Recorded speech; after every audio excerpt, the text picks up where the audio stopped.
तो अमेरिका और ईरान के बीच 3 महीने से जारी तनाव को कम करने की दिशा में बड़ी सफलता मिल सकती है।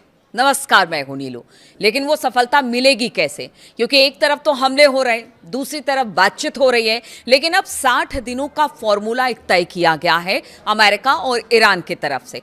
तो बात आज इस 60 दिन के फॉर्मूले पर भी कि बात सही दिशा में आगे बढ़ेगी, क्या यहां से तनाव कम होगा, युद्ध खत्म होगा, या फिर जिस तरह के हमले एक दूसरे पर पीछे कुछ दिनों में हमने देखे वो जारी रहेंगे। तो दोनों पक्ष 60 दिनों के लिए बताया जा रहा है कि अब तैयारी कर चुके हैं, एक समझौते पर पहुंचने की तरफ आगे बढ़ आए हैं। हालांकि अभी इसे अमेरिकी राष्ट्रपति डोनाल्ड ट्रंप और ईरान के सुप्रीम लीडर मुस्तफा खामनेई से मंजूरी नहीं मिली है। इसके पहले अगर बात की जाए, गुरुवार को आई रिपोर्टों में कहा गया था कि अमेरिका और ईरान के वार्ताकार, यानी कि जिनके बीच बातचीत हो रही है, युद्ध विराम को आगे बढ़ाने के लिए एक समझौता ज्ञापन पर सहमति बन गई है। लेकिन उसके बाद शुक्रवार सुबह सुबह खबर आ गई कि देखिए अमेरिका के एक विमान को उड़ा दिया गया। तो उस पर बात करेंगे, विस्तार से बात करेंगे। लेकिन आपको बताएं कि 2 अमेरिकी अधिकारियों का हवाला देते हुए एक्सियोस ने अपनी रिपोर्ट में बताया कि प्रस्तावित समझौता 60 दिनों तक प्रभावी रहेगा।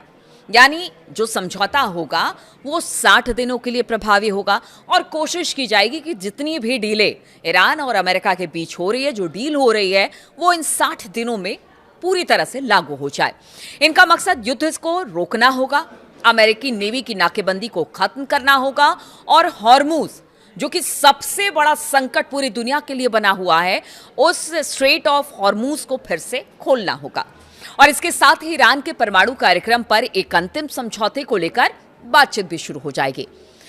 देखिए, यह समझौता अभी तो फिलहाल अधर में लटका हुआ है, क्योंकि दोनों तरफ से, यानी कि मुस्तफा खामनेई और इधर अगर डोनाल्ड ट्रंप की बात की जाए तो उनकी तरफ से कोई सिग्नेचर नहीं हुआ है या फिर समझौते पर हामी नहीं भरी गई है। अभी बातचीत हो रही है और कहा जा रहा है कि सकारात्मक तौर पर यह बातचीत आगे बढ़ रही है।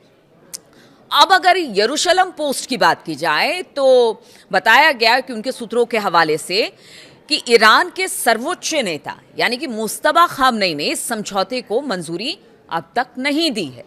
यानी बातचीत चल रही है, लेकिन अंतिम मुहर तो मुस्तफा को ही लगाना है, इसलिए उनकी तरफ से किसी तरह से कोई हामी इस पर नहीं भरी गई है। इसी वजह से बताया जा रहा है कि राष्ट्रपति ट्रंप ने भी इस पर अभी तक सहमति नहीं जताई है। यानी उनका कहना है कि जब पूरी तरह से ईरान सहमत हो जाएगा तो उसके बाद ट्रंप देखेंगे कि क्या उनकी तरफ से अगर सहमति हो गई है तो फिर अपनी तरफ से कदम आगे बढ़ाएंगे। रिपोर्ट्स में कहा गया कि ईरान और अमेरिका के जो वार्ताकार हैं, उनकी जो टीम है, वो शायद कोई समझ उनके बीच में बन गई है, लेकिन ईरान के शीर्ष नेतृत्व ने अभी तक कोई मंजूरी नहीं दी है। यानी अभी नीचे नीचे स्तर पर बातचीत हो रही है और कोशिश यही की जा रही है कि इसको फाइनल मंजूरी मिल जाए, चाहे वो मुस्तफा खामनेई हो या डोनाल्ड ट्रंप की तरफ से। तो नीचे के अधिकारी बातचीत कर रहे हैं और इसी को लेकर सकारात्मक बात सामने आ रही है। ईरान की जो अर्ध सरकारी तस्नीम न्यूज एजेंसी है, उसके मुताबिक बताया जा रहा है कि बात करने से इनकार किया है, समझौते का मसौदा अंतिम रूप ले चुका है और मंजूरी का इंतजार किया जा रहा है। मतलब अभी यही कहा जा रहा है कि पूरी तरह से बातचीत नहीं हुई है, इसलिए अभी कुछ भी कहना बहुत जल्दबाजी होगी। अभी तो सिर्फ नीचे के अधिकारी ही इस पर बातचीत हो रहे हैं, तो ऐसा तस्नीम न्यूज का कहना है। तस्नीम न्यूज से बातचीत करने वाली टीम के करीबी के सूत्रों के हवाले से बताया गया है कि अगर किसी समझौते का मसौदा पक्का होता है तो फिर उसे पाकिस्तानी मध्यस्थों के साथ साझा किया जाएगा, क्योंकि आपको बता दें कि, और आपको याद भी होगा कि पाकिस्तानी ही मध्यस्थता कर रहे ईरान अमेरिका के बीच में, इसलिए अगर किसी तरह से ईरान सहमति देता है इस मध्यस्थता के लिए और उनको सारे प्लान्स पर लगता है कि नहीं बात आगे बढ़नी चाहिए, तो पहले उसे पाकिस्तान के आगे रखना पड़ेगा और फिर उसकी घोषणा की जाएगी। देखिए, ईरान और अमेरिका के बीच डील में क्या है वो अब आपको बताते हैं, क्योंकि यही महत्वपूर्ण 3-4 पॉइंट है जिसके बाद कहा यह जा रहा है कि अगर बातचीत बन जाती है तो फिर युद्ध खत्म हो जाएगा। तो पहला है ईरान का यूरेनियम, और इसी को लेकर बताया जा रहा है कि समझौते के ड्राफ्ट में ईरान के समृद्ध यूरेनियम पर एक पूरी रूपरेखा तैयार की गई है। एक्सियोस के अधिकारियों ने कहा कि समझौते में ईरान की प्रतिबद्धता शामिल है कि वो परमाणु हथियार बनाने की कोशिश नहीं करेगा।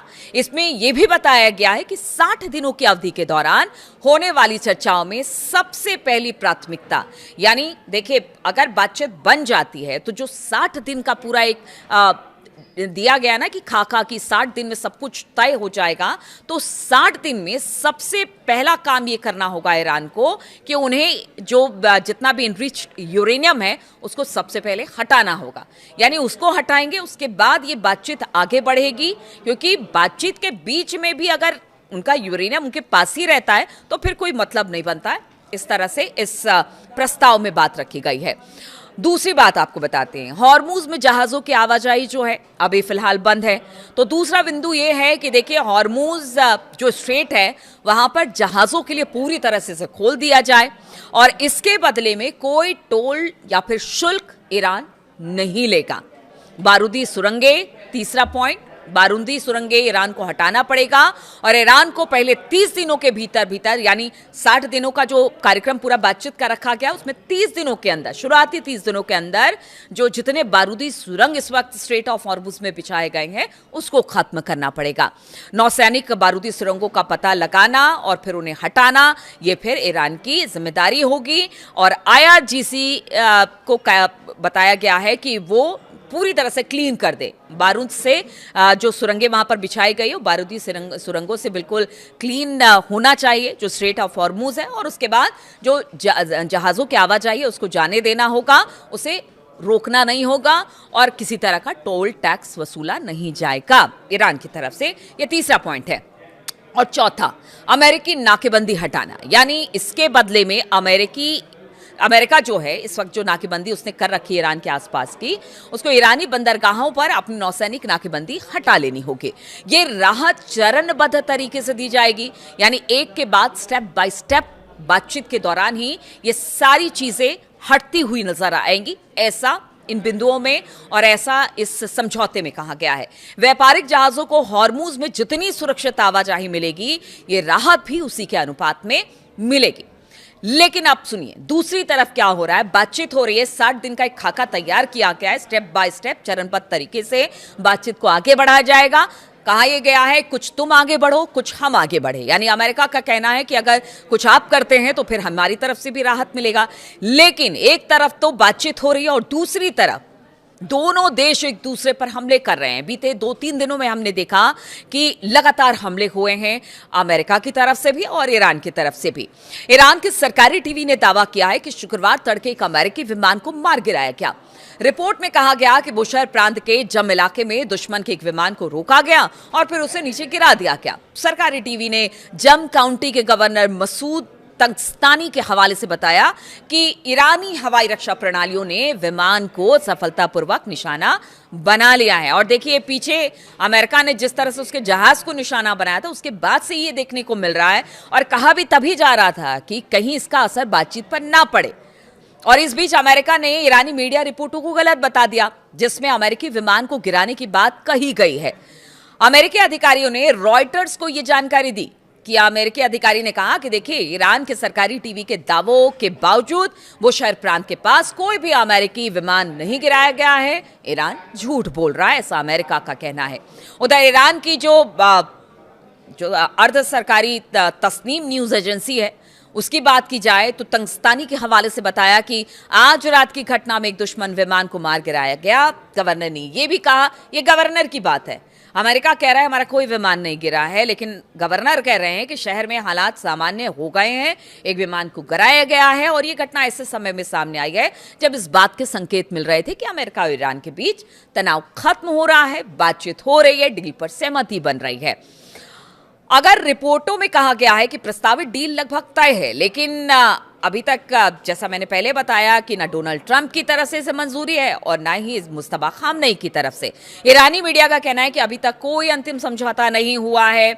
और इसके पहले अमेरिका ने गुरुवार सुबह तड़के, जिस तरह मैं पहले बता रही थी कि शुरुआत अमेरिका की तरफ से किया गया और उसके बाद ही ये देख रहे हैं एक दूसरे पर हमला हो रहा है, तो अमेरिका ने गुरुवार के बताया जाता है कि गुरुवार सुबह तड़के ईरान पर हवाई हमले किए और इन हमलों में ईरान के बंदरगाह शहर बंदर अब्बास पर मिलिट्री ठिकानों को निशाना बनाया गया। अमेरिका ने कहा कि इसमें ईरान की तरफ से ड्रोन हमले के जवाब में ये कार्रवाई की गई थी। स्ट्रेट ऑफ हॉर्मुज में भी उन्होंने कहा था कि बारूदी सुरंगें बिछाने का प्रयास ईरान की तरफ से हो रहा था, तब हमने अपने बचाव में ये हमला किया है। तो इसे क्या माने? आप देखिए, IRGC का कहना है कि हमला करोगे तो हमला हम करेंगे, और इसी को लेकर आज ये दावा किया गया कि एक अमेरिकी विमान को गिरा दिया गया है। लेकिन आप अब समझिए कि एक तरफ बातचीत हो रही है, 60 दिन का एक प्लान तैयार किया गया, और दूसरी तरफ हमला हो रहा है। तो क्या ऐसे में आप मान के चलेंगे कि ये बातचीत बहुत जल्द वाकई बातचीत को लेकर किसी नतीजे पर पहुंचा जा सकता है, या बातचीत की आड़ में ये सब कुछ हो रहा है कि इनडायरेक्ट वे में हम अपने बचाव कर रहे हैं, इसलिए हम एक दूसरे पर हमला कर रहे हैं। ऐसे में बातचीत कैसे आगे बढ़ेगी? हालांकि बातचीत को सकारात्मक बता रहे, चाहे वो ईरान हो चाहे वो अमेरिका हो, लेकिन अगर इसी तरह से हमले होते रहे तो बातचीत कितना सकारात्मक होगा, सबकी निगाह इसी पर रहेगी। मेरी भी निगाह इस पर बनी रहेगी। बहुत बहुत शुक्रिया मेरे साथ इस वीडियो में शामिल होने के लिए।